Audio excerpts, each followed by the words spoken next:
함께 말씀 보겠습니다. 오늘 지난주에 이어서 잠언 20장 1절로 5절까지 함께 말씀 보겠습니다. 잠언 20장 1절부터 5절입니다. 우리 크게 함께 합독해 올립니다. 시작. 포도주는 거만하게 하는 것이요 독주는 떠들게 하는 것이라.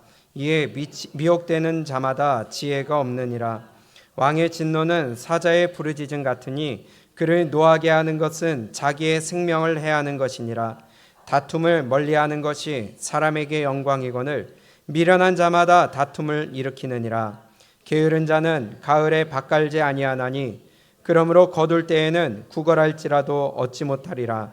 사람의 마음에 있는 모략은 깊은 물 같으니라. 그럴지라도 명철한 사람은 그것을 길어내느니라. 아멘. 오늘 지혜로운 자에 대해서 두 번째 이어서 보도록 하겠습니다. 지난주에 우리가 봤던 말씀을 보게 되면 1절, 2절, 3절에 대해서 우리가 함께 나눴었습니다. 지혜로운 자가 어떤 자냐? 1절에 보니까 어떤 자예요? 독주와 포도주, 한마디로 술을 멀리하는 자입니다. 우리 믿는 자는요, 술을 가까이 하면 안 됩니다. 예수님도 술 마셨네? 그거는 전혀 우리와 다른 상황입니다. 우리가 그걸 보고서 우리도 술 마셔도 된다, 취하지 말라고 그랬으니까 취하지만 않으면 된다, 이것은요 말 그대로 그냥 아전인수예요. 지가 마시고 싶으니까 마시는 것이지 이건 성경에서 마셔도 된다고 한 게 아닙니다. 성경은 반드시 오늘도 포도주는 어떻게 하는 거래요? 거만하게 하는 것이요 독주는 그렇기 때문에 어떻게 돼요?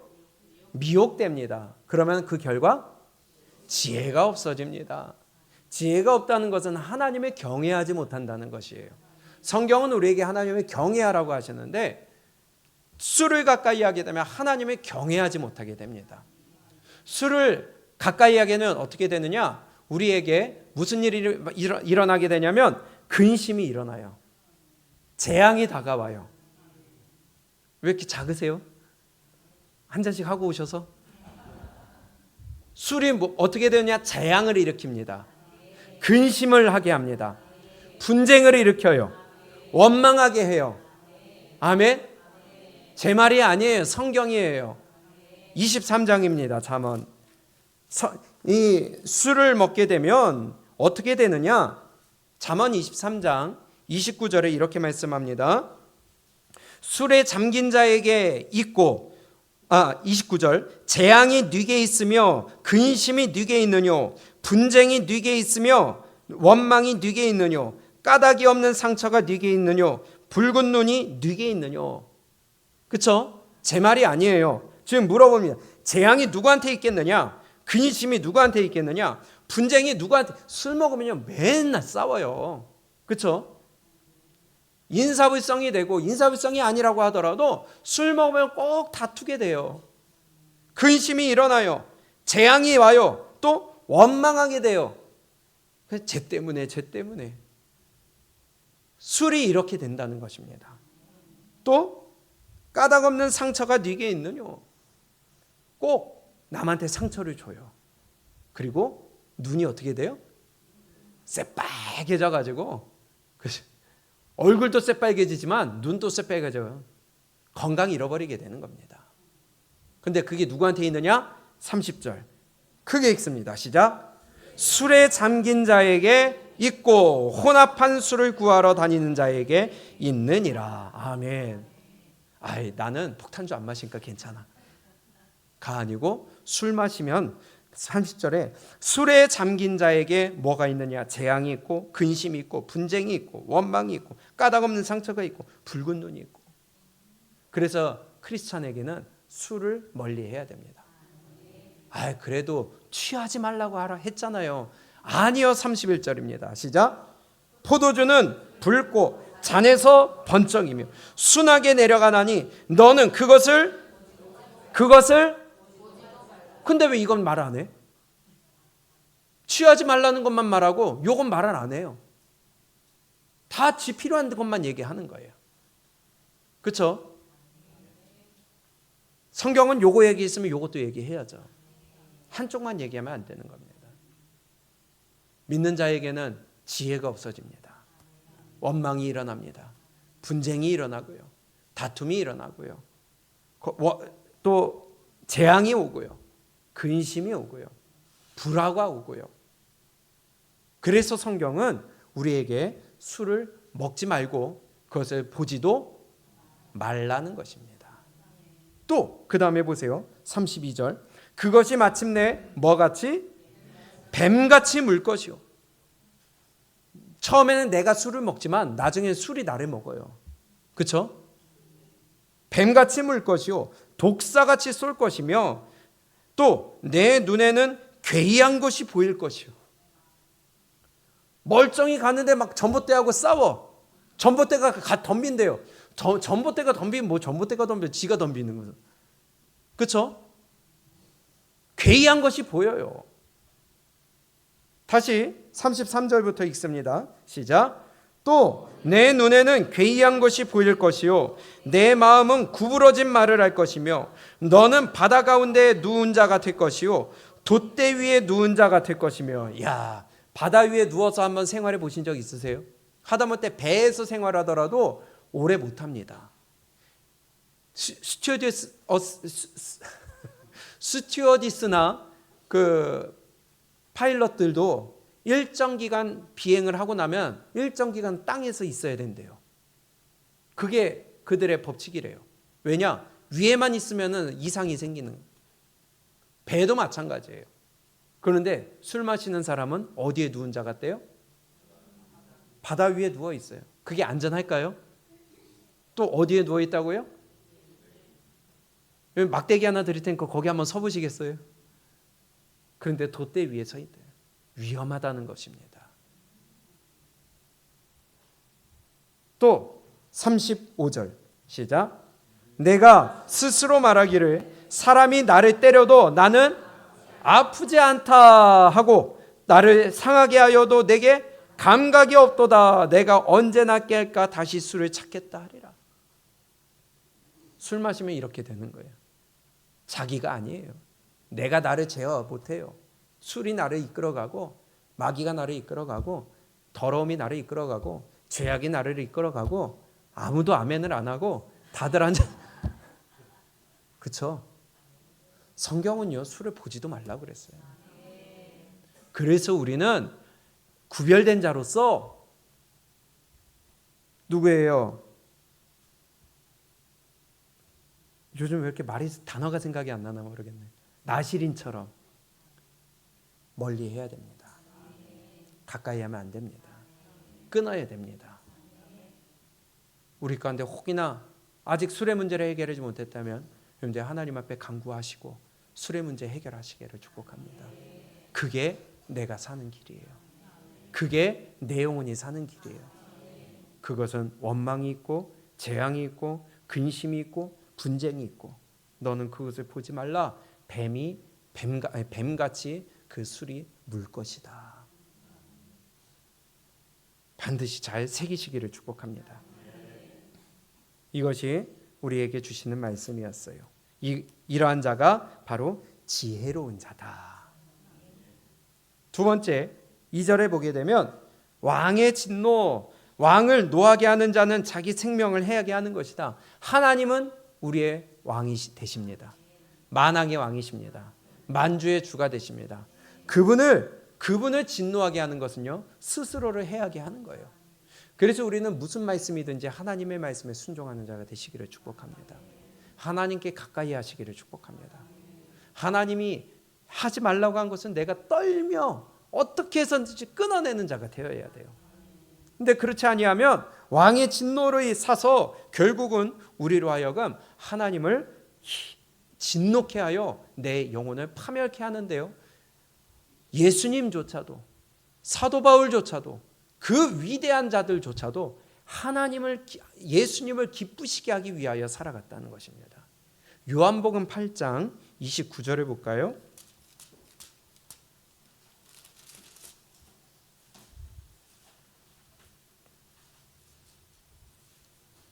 시작.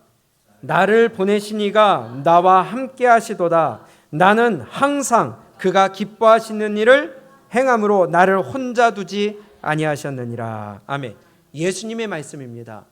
그런데 예수님조차도 창조주이신 그분조차도, 구원자이신 그분조차도 자기 마음대로 말하고 자기 마음대로 행한 것이 아니라 그분도 하나님을 기쁘시게 하는 자가 되었다는 것입니다. 그렇게 하니까 하나님이 예수님과 동행하셨지, 예수님이 하나님과 본체시기 때문에 동행하신 게 아니었어요. 바울도 마찬가지입니다. 고린도후서를 보세요. 고린도후서 5장 9절입니다.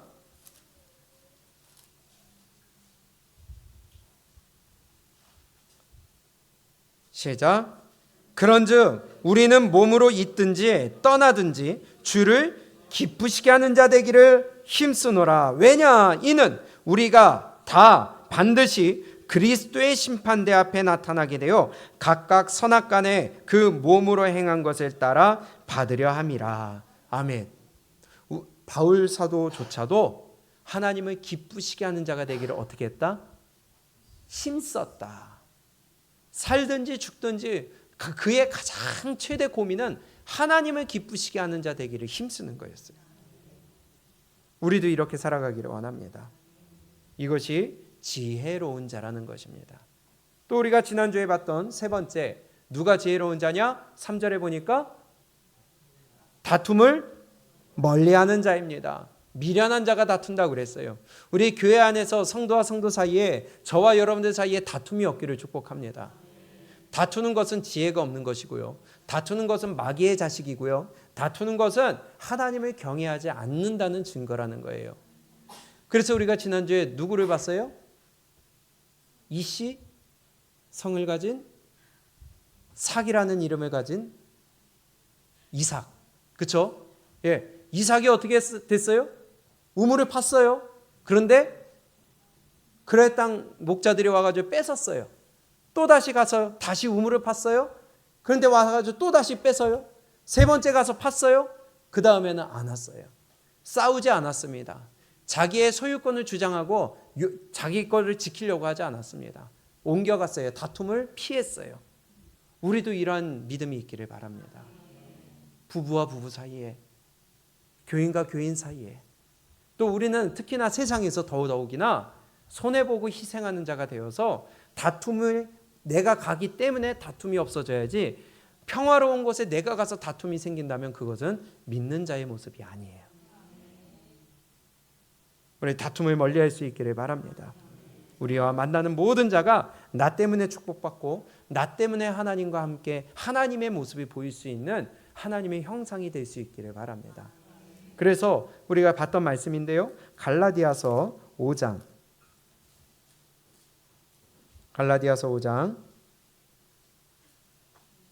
14절입니다. 시작. 그러므로 이르시기를 에베소서를 폈네요. 갈라디아서 5장 14절 시작. 온 율법은 내 이웃 사랑하기를 내 자신같이 하라 하신 한 말씀에서 이루어졌나니 만일 서로 물고 먹으면 피차 멸망할까 조심하라. 아멘. 서로 물고 먹으면 피차 멸망한다. 잘 기억하시기를 축복합니다. 그래서 부부도 사랑해야 되겠고요. 형제도 사랑해야 되겠고요. 우리는 믿음의 공동체 안에서도 사랑해야 되겠고요. 세상에서도 우리가 사랑하는 모습을 보일 줄 알아야 되겠습니다. 주일날 말씀대로 저 옛날 같으면, 내 성질 같으면 이건 변화된 거 아니에요. 그렇죠? 변화됐으면 그 말조차 나오면 안 되는 겁니다. 희생했으면 희생한 걸로 끝나는 것이고, 내가 사랑했으면 사랑하는 것으로 끝나는 것이지, 저 옛날 같으면 저거 한 주먹거리도 안 되는 게 한다면은 그것은 사랑하는 게 아니라 그냥 억지로 그냥 한 거예요. 안 하는 것보단 낫지만은, 그러나 우리는 완벽한 그리스도의 모습이 될 수 있기를 축복합니다. 이것이 지혜로운 자라는 것입니다. 그러면 오늘 본문 말씀 4절, 또 어떤 자가 지혜로운 자냐? 우리 잠언 20장 4절을 함께 보겠습니다. 시작. 게으른 자는 가을에 밭 갈지 아니하나니 그러므로 거둘 때에는 구걸할지라도 얻지 못하리라. 아멘. 어떤 자가 지혜로운 자일까요? 어떤 자요? 부지런한 자, 게으르지 아니한 자가 바로 지혜로운 자입니다. 게으른 자는 가을에 밭갈지 아니하나니 그러므로 거둘 때에는 구걸할지라도 얻지 못하리라. 우리 개미와 배짱이 잘 알고 계시잖아요. 어려서부터 어린아이들에게 끊임없이 주는 것이 바로 그 동화입니다. 그런데 자라면서 배짱이처럼 사는 사람이 너무 많아요. 부지런하게 하나님의 일을 하려고 하질 않아요.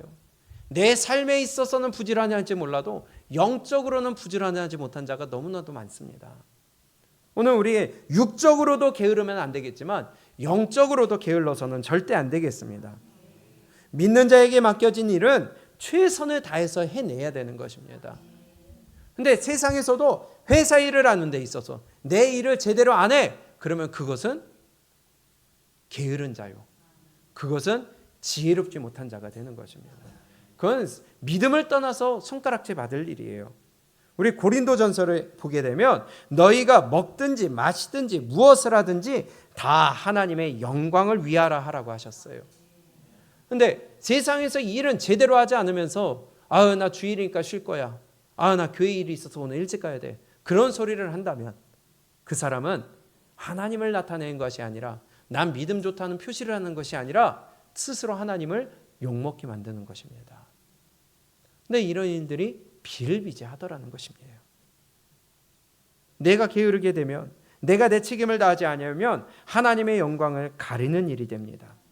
그런데요, 특히나 잠언에서는 이 게으름에 대해서 굉장히 많이 강조를 합니다. 너희는 게으르지 말아라. 개미에게 가서 배워라. 특히나 우리 지난번에 봤던 19장을 보세요. 19장 24절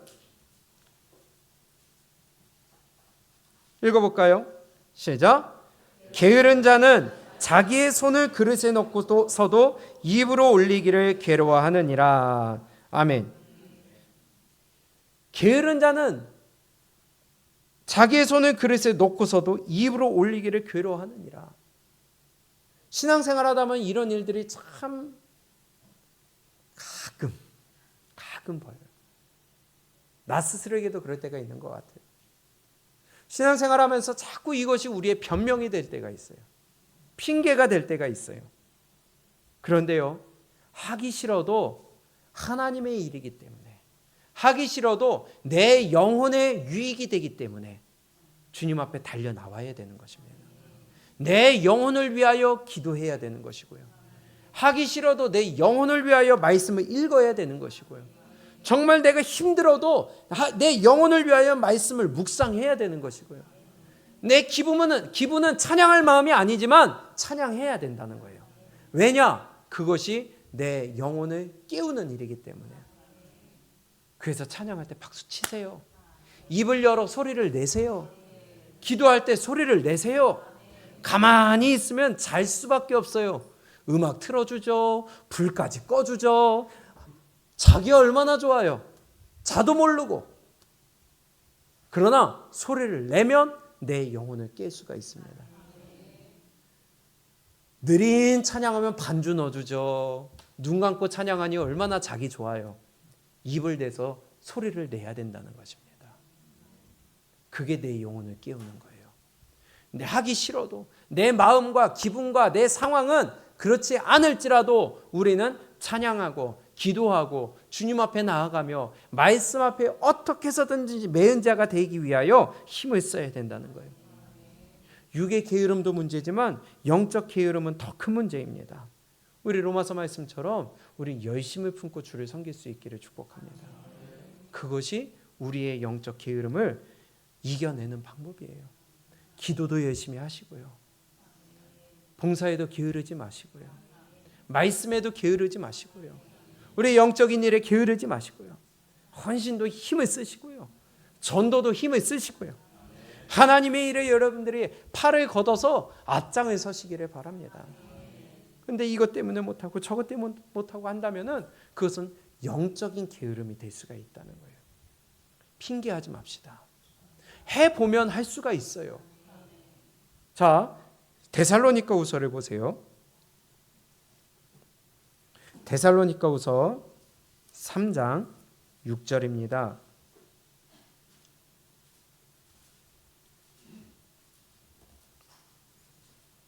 함께 읽습니다. 시작. 형제들아, 우리 주 예수 그리스도의 이름으로 너희를 명하노니 어떻게 행하고요? 게으르게 행하고 우리에게서 받은 전통대로 행하지 아니하는 모든 형제에게서 어떻게 해라? 떠나라. 어떤 자에게서 떠나라고요? 게으르게 행하고 우리에게 받은 전통, 우리가 행하던 하나님의 섬기던 그 모습을 따르지 아니하는 자들에게서 떠나가라는 거예요. 결국은 게으르게 행한다는 것이 우리의 전통대로 행하지 않는다는 것, 우리의 교회 안에서 행하던 어떤 우리의 모습, 우리의 전례, 우리의 어떠한 영적인 모습을 위하여 하나됨에 함께하지 아니하는 그것이 다 게으름에 포함된다는 것이에요. 이 게으르게 행한다, 이 원어의 헬러에는 아탁토스라고 합니다. 이 아탁토스라는 말의 뜻은 게으르다는 것보다도 무질서하다는 거예요.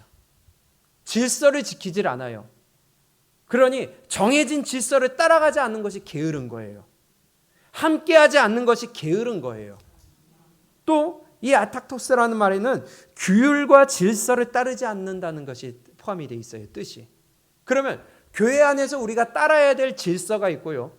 규율이 있고요. 또 여기에는 우리가 행해야 될 어떠한 규범이 있다는 겁니다. 그런데 그걸 안 따라. 아이, 난 싫어. 아이, 그건 다른 사람이나 하라 그래. 그런다면은 그것은 단순히 하기 싫다는 게 아니라 게으르다는 거예요. 우리가 행하던 우리에게서 받은 전통대로 행하지 아니하는 모든 형제에게서 떠나라. 그게 게으름이라는 거예요. 질서를 안 지켜. 교회 안에 어떠한 질서를 안 지켜요. 그러면 그것은 게으른 겁니다. 영적 게으름이에요. 교만이에요. 그렇기 때문에 하나님이 싫어하신다는 겁니다. 그렇기 때문에 그들에게서 떠나라. 왜? 너도 똑같이 된다. 참 무서운 말씀입니다. 우리가 교회 안에 어떠한 문화가 있고요. 교회마다의 서로 모습은 다르지만은 지켜야 될 질서가 있다는 거예요. 초대교회는 초대교회대로 지켜야 될 질서가 있었고요. 지금은 지금대로 지켜야 될 질서가 있습니다. 규범이 있습니다. 예배의 예식이 있습니다.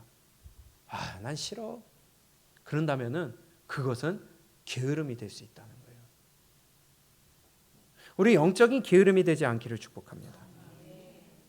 사회에서는 질서를 잘 지켜요. 요즘에는 우리의 시민의식이 많이 올라가서 질서를 참 잘 지킵니다. 화장실에 가더라도요, 줄을 서요. 남자 화장실도요, 소변기가 이렇게 여러 개 있잖아요. 그럼 줄 서가지고 빌 때마다 그 자리로 내가 세 칸이 있으면은 여기 세 칸에 줄 서는 게 아니라 일렬로 서가지고 가운데 비면 가운데 먼저 가고 앞에 선 사람이. 이게 요즘의 문화가 자연스럽게 자리 잡게 됐어요. 근데 교회에서는요, 교회에서 당연히 지켜야 될 질서를 안 지키는 일들이 있더라는 것이에요. 이 당시에나 지금이나 마찬가지예요. 왜? 마귀라는 것이 있거든요. 꼭 혼자 놀려고 그래요. 꼭 거기에 안 섞이려고 그래요. 왜? 게으르다는 거예요.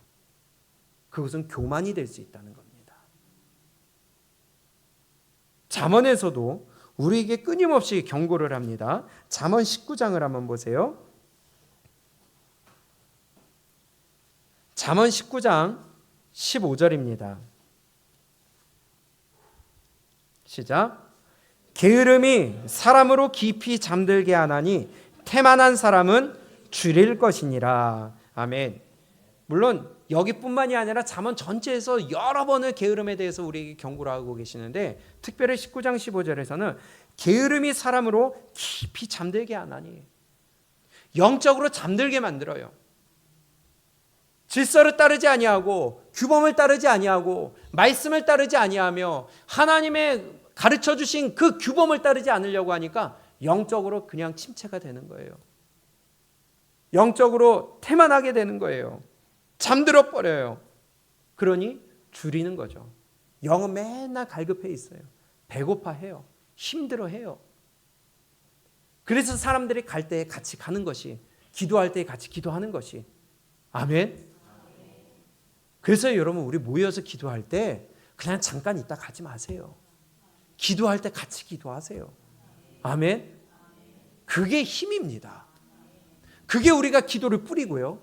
말씀을 뿌리고요. 영적인 힘을 우리가 같이 공급받는 겁니다. 나는 일이 있어서 그거는 자기 사정이고요.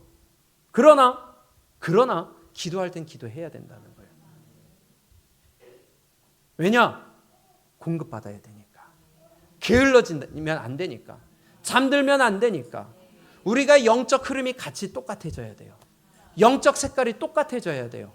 그러기 때문에 자꾸 나오라고 말씀드리는 것입니다. 그래서 전도할 때도 같이 나가는 거고요. 그것이 오늘 우리에게 주신 말씀인데요. 잠언 26장을 보세요. 잠언 26장 13절. 근데요, 꼭 변명을 해요. 시작. 게으른 자는 길에 사자가 있다. 거리에 사자가 있다 하느니라. 참 이 말도 안 되는 변명을 한다는 겁니다.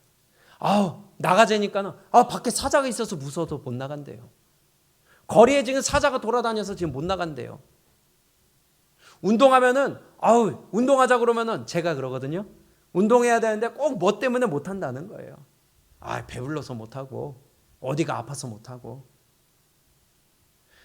교회 일을 할 때 있어서 하나님을 섬기는 데 있어서 우리가 어떻게 합시다 할 때에 그러면 꼭 변명을 하는 것이 생겨요. 핑계댈 것이 생겨요. 그러나 그것은 극복해야 되는 것입니다. 기도합시다. 집에 급한 일이 있어서 냅두세요. 하나님 앞에 맡기세요. 그리고 기도에 힘쓰세요. 말씀 보세요. 자꾸 바쁜 일이 생겨서. 그러면 아침에 다른 시간에 떼어내어서 일찍이라도 일어나서 잠을 줄여서라도 말씀을 보세요. 그게 내 영혼을 위한 게으름을 이기는 것입니다. 근데 핑계를 넣으면 된다는. 사자가 있어서, 호랑이가 있어서, 아파서, 힘들어서, 괴로워서, 바빠서. 그러면 바쁘면 시간을 따로 떼어놓으란 말입니다. 바꿔 얘기하면요, 관심이 없다는 거예요. 마음이 없다는 거예요. 게으르다는 것입니다. 게으른 자는 길에 사자가 있다, 거리에 사자가 있다 하느니라. 늘 변명하고 핑계대기에 바쁩니다. 어려워서 못하고, 바빠서 못하고, 힘들어서 못하고, 아파서 못하고, 이래서 못하고, 저래서 못하고. 무덤에 가보면 우리 어르신들이 하는 말씀 있잖아요. 이유 없는 죽음은 없더라. 다 이유 있어요. 그러나 아무리 바쁘고 힘들고 아프더라도 하는 사람이 또 있습니다. 우리의 영혼을 위해서 여러분들이 게으르지 않기를 축복합니다. 게으른 자는 잠들게 되고요, 태만하게 됩니다. 결국은 지옥이 기다리게 됩니다. 그러나 우리는 하나님 앞에서 내 상황과 여건과 환경과 조건을 뛰어넘어서, 그래서 제가 끊임없이 절벽에서 밀어드리겠다고 말씀드리는 겁니다. 여러분들은 거기서 버티고 생존해 내시라고 하는 겁니다. 훈련이 없이 성장하는 것은 없어요.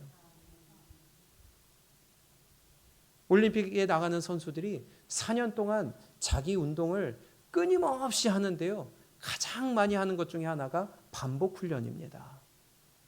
끊임없이 기초 체력을 늘립니다. 그게 없으면 다 자기 종목을 못하니까 맨날 달리고요, 맨날 무거운 거 들고요. 그게 안 되면 다른 걸 못하는 거예요. 영적인 우리의 기초 체력이 세워져야 되는데, 그 기초 체력을 위하여서 제가 끊임없이 밀어드리고 훈련하게 하는 것입니다. 그래야 여러분들이 살아나고 생존하고 버틸 수가 있다는 거예요. 우리에게 주시는 네 번째, 누가 지혜로운 자냐? 게으르지 아니한 자, 영적으로 나태하지 아니한 자, 질서를 지키는 자가 지혜로운 자인 줄로 믿습니다. 마지막 5번째입니다. 5절을 보니까요. 잠언 20장 5절에 우리에게 이렇게 말씀합니다. 시작. 사람의 마음에 있는 모략은 깊은 물 같으니라. 그럴지라도 명철한 사람은 그것을 길어내느니라. 아멘. 무슨 의미일까요? 사람의 마음에 있는 모략은 깊은 물 같으니라. 그럴지라도 명철한 사람은 그것을 길어내느니라. 우리 마음속에는 누구든지 참 지혜로운 것들이 있어요. 어떤 사람은 이런 부분에, 어떤 사람은 다른 부분에 각각의 지혜가 다 있습니다. 그런데요, 정말 지혜로운 사람은 누구냐? 그것을 그 깊은 곳에서 끄집어내서 사용할 줄 아는 자가 지혜로운 거예요. 그런데 이게 하나님이 지혜를 주셔야 돼요. 여러분들 안에 있는 지혜, 여러분들이 갖고서 그냥 삭혀두는 것이 아니라 사용할 줄 아는 지혜로운 자가 되시기를 축복합니다. 여기서 모략이라는 것은 good advice, 그러니까 어떤 훌륭한 조언이라고 할 수도 있겠고요. 어떤 반짝이는 아이디어, 번뜩이는 의견이 될 수도 있겠어요. 어떤 훌륭한 충고, 그것이 내 마음 가운데 있어요. 깊은 곳에 있어서 그 누가 길어낼 사람이 없어요. 그러나 진짜 지혜로운 사람은 그 깊은 곳에 있는 그 훌륭한 그 충고의 한마디를 끄집어낼 수가 있습니다. 활용할 수가 있어요. 우리 속담에 구슬이 서말이라도 깨어야 보배다라는 것이 있어요. 아무리 여러 가지 이쁜 것이 있어도 흐트러 놓으면 그것은 값어치가 안 됩니다. 그러나 그것을 꿰어놓으면 그것이 값어치가 있게 되고 활용할 수가 있고 아름다워 보이고 가치가 올라갈 수가 있어요. 우리 안에 있는 것, 우리 안에 있는 어떤 믿음의 놀라운 능력들, 여러분들에게 잠재되어 있는 능력들 삭혀두지 않는, 사용하고 활용하고 남을 살리고 남을 하나님께로 인도하는, 활용할 줄 아는 지혜로운 자 되시기 바랍니다. 그런데 여기에는 하나님이 함께 하셔야 된다는 것입니다. 다윗의 최고의 모략가가 있었어요. 최고의 전술가 누구죠? 아히도벨. 그 사람의 지혜는 정말 뛰어났어요. 전략이 뛰어나서 물론 다윗이 가는 곳마다 하나님이 함께 하셔서 이기게 하셨지만 거기에는 아히도벨의 이 전략도 함께 있었던 것입니다. 얼마나 뛰어났냐면 성경에서 그의 그 계략을 이렇게 기록합니다. 아히도벨이 베푸는 계략은 하나님께 물어서 받은 말씀과 같은 것이다. 아히도벨이 계략을 전술을 딱 짜요. 그러면 하나님이 주신 말씀과 똑같은 거래요. 그만큼 대단한 것이래요. 그런데요, 이 아히도벨이, 그 지혜로웠던 아히도벨이, 그 하나님과 함께했던 지혜로웠던 아히도벨이 반역을 합니다. 누구의 편에 서요? 압살롬의 편에 섭니다. 그때에 후세가 의견을 내놓고 아히도벨이 의견을 내놓을 때에 압살롬이 아히도벨이 아니라 후세의 아이디어를 가져갑니다.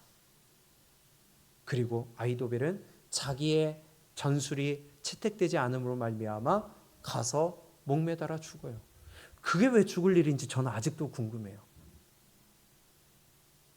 하나님이 함께 하지 않으면요, 아무리 뛰어난 모략가라도 그냥 한순간에 무너지게 되고요, 한순간에 쓰러지게 되고요, 몰락하게 되는 것입니다. 근데 아히도벨은 자기의 의견이 채택되지 않았다 하여 자기의 고향으로 내려가 그냥 자살을 합니다. 그런데요, 성경을 보세요. 그때 당시에 하나님이 이 아히도벨에 대해서 이렇게 말씀하세요. 사무엘하 17장 14절입니다.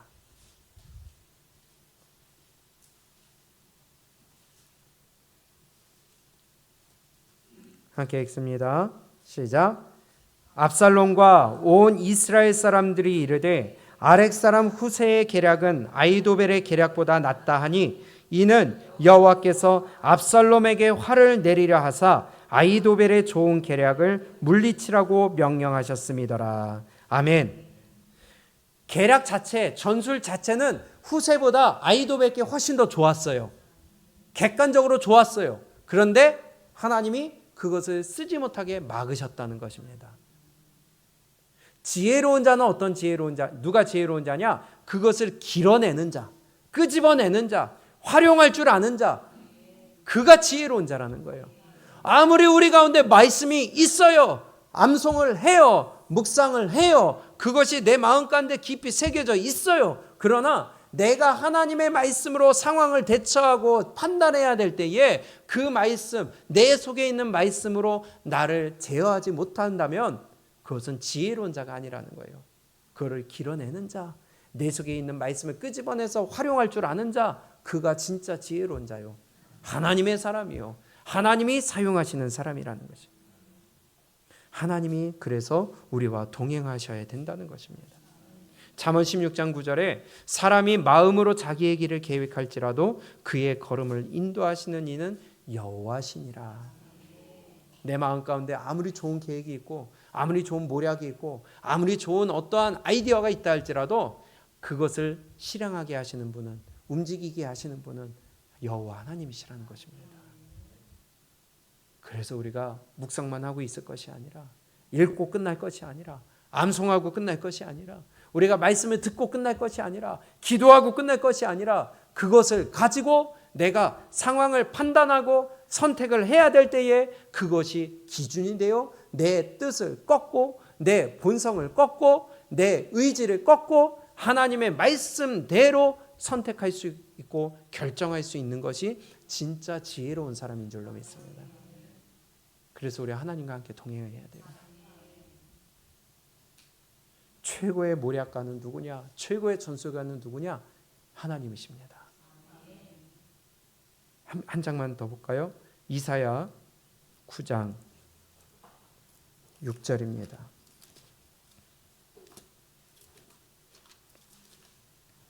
우리 예수님을 향하여서 이렇게 표현합니다.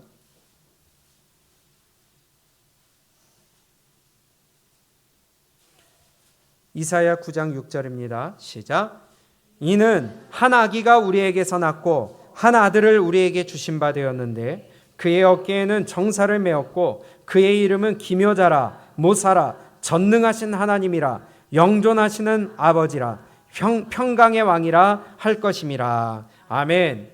예수님을 가리켜서 정사를 메었고 그의 이름은 뭐예요? 기묘자 또 모사. 무슨 말이에요? 기묘자. 기묘한 분이라는 거예요. 영어로 wonderful. 야, wonderful. 그게 기묘자예요. 기묘한 자, 대단한 자, 놀라운 자. 그리고 기묘자라 모사. 모사가 누구냐? 전략가라는 거예요. 영어로 카운셀러, 상담자. 우리에게 말씀해 주시는 사람. 그래서 성령님이 우리의 카운셀러, 우리의 모사가 되시는 거예요. 그래서 성령이 우리에게 모사가 되어서 우리의 전략가가 되고 우리의 상담자가 되셔서 우리의 가야 할 길을 알려주시고 우리는 그분께 물어서 답을 얻어야 되겠고 우리의 뜻대로 가는 게 아니라 성령의 인도하심에 따라 가는 자가 되어야 되겠습니다. 그분이 우리의 기묘자라 모사라 원더풀 카운셀러, 놀라운 카운셀러 상담자, 그분이 하나님이십니다. 그분이 예수님이십니다. 그러면 내 뜻대로 해서 돼요? 안 되죠. 내 안에 갖고 있다고 돼요? 안 되죠. 그것을 이루시는 분은 여호와 하나님이시니라. 그래서 우리는 기도해야 되겠고 하나님의 뜻 앞에 나를 무릎 꿇게 할 줄 알아야 되겠고 내 뜻이 아니라 모사 대신 하나님의 뜻을 따를 줄 알아야 되겠습니다. 이러한 자가 지혜로운 자라는 것입니다. 그러면 오늘 본문에 잠언 20장 1절부터 5절까지 5가지의 지혜로운 자를 우리에게 알려주고 계십니다. 1절에서는 어떠한 자가 지혜로운 자다? 술을 멀리하는 자. 두 번째는요?